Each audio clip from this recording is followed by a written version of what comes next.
तुम कब तक मौन रहोगे? तुम कब तक भविष्य को अनदेखा करोगे? तुम्हें कब तक राजनीतिक हवस रोनती रहेगी? तुम कब तक देश को यूं ही नफरत की राजनीति में झुलसने दोगे? तुम कब तक झूठ कपट के हवाले होने दोगे देश को? ये कुछ कठोर प्रश्न है हमारे सामने, जिसे आज हमें ईमानदारी से जवाब देना होगा। आज यहां इकट्ठा होना एक राजनीतिक औपचारिकता और कर्तव्य नहीं है। एक ये प्रश्न है जो हमसे जागरूक नागरिक के दिल में एक आग और विद्रोह की तरह धड़क रहा है कि हम कहां खड़े और किस दिशा में जाएंगे। समय का चक्र हमसे पूछ रहा है, क्या तुम तैयार हो? यही सवाल आजादी के समय स्वतंत्रता सेनानियों के सामने खड़ा था। यही सवाल 1971 की जंग में सैनिकों के सामने खड़ा था, और आज 2025 में यही सवाल हमारे सामने पुनः खड़ा है। राष्ट्र की चेतना एक निर्णायक मोड़ पर खड़ी है, जहां पर संघर्ष धर्म है, संकल्प हमारा कर्तव्य है, और मैं आपको कहना चाहती हूं, मौन अपराध है। हमें तय करना है कि हम इतिहास के दर्शक बनेंगे या उसके निर्माता। भारत एक ऐसे मोड़ पर खड़ा है जहां दीप बुझने लगे हैं, संकल्पों की आस्था दरकने लगी है, मंचों पे से आदर्शों के भाषण के पीछे आत्मा मौन होती जा रही है। बदलता स्वरूप राजनीति का ऐसा प्रतीत होता है जैसे मानो एक मृग तृष्णा बनती जा रही है, जहां पर हर कोई दौड़ रहा है लेकिन पानी कहीं नहीं है। हमारे सामने भले ही बंदूक और बारूद की चुनौती आज खड़ी नहीं हो, लेकिन यह समय कम खतरनाक नहीं है, और हमें तय करना है कि आने वाले इसमें हम इस संघर्ष की आवाज बन पाएंगे कि नहीं बन पाएंगे। साबरमती के किनारे अहमदाबाद की सरजमीन पर खड़े होकर मैं सोचती हूं कि अगर गांधी जी हमारे बीच होते इस अधिवेशन में तो क्या सोच रहे होते। मुझे लगता है वो इस नए भारत को देखकर फफक फफक कर रो रहे होते, और वो कहते हैं कि वो भारत नहीं है जिसे मैंने देखा हो। इस भारत को देखकर उनका मन बहुत व्यथित होता। वो देख रहे होते कि किस तरीके से किसान आज हताश है, उसके चेहरे पे उनको झुर्रियां दिखती हैं।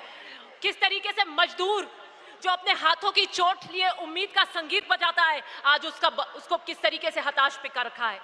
नौजवान किस तरीके से उसकी आंखों में निराशा है, जो अपने अवसरों के अभावों में अपने सपनों को कुचलते हुए देख रहा है। उस मां की चीख है, उस स्त्री की वेदना है।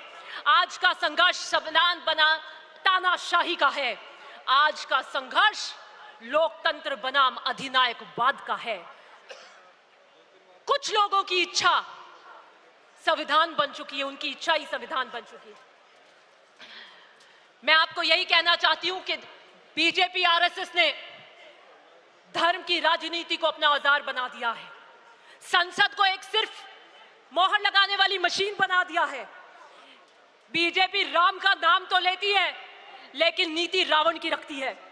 कृष्ण का उपदेश देती है लेकिन चालें शकुनी की चलती है। गॉडसे का महिमा मंडन करती है, गांधी के सिद्धांतों को आत्मसात नहीं करती। सरदार पटेल की मूर्ति तो बनाती है लेकिन उसके एकता के सिद्धांत को नहीं अपनाती। ये देश नफरत का राजपथ बन चुका है। मैं इन कांग्रेस जनों को कहना चाहती हूं, उठिए और राहुल गांधी का न्याय पथ में उनके साथ चलिए। संवाद की जगह आदेश ने ले ली है, असहमति की जगह दमन ने ले ली है। ये तानाशाही निजाम कब्रिस्तान, शमशान, मंगलसूत्र, मुजरा, बटेंगे तो कटेंगे जैसे नारों की राजनीति कर रहा है। ये लपटे संविधान को जला रही हैं। मैं आखिर में यही कहना चाहती हूं कि आम आदमी की चीख मौन बन चुकी है।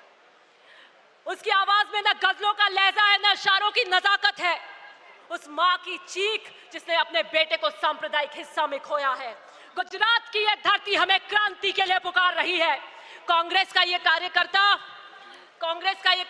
बापू की अहिंसा का संकल्प है, नेहरू का विजन है, सरदार पटेल का लौह संकल्प है, लाल बहादुर शास्त्री की सादगी है, इंदिरा गांधी का साहस है, राजीव गांधी का बलिदान है, सोनिया गांधी का संघर्ष है, और राहुल गांधी का धैर्य है। ये समय, आई एम जस्ट कंक्लूडिंग, ये समय भीष्म की प्रतिज्ञा का है, ये भीष्म मौन का नहीं है। आइए चलिए और राहुल गांधी जी के इस न्याय पथ में उनके साथ कंधे से कंधा मिलाकर चलिए। बहुत बहुत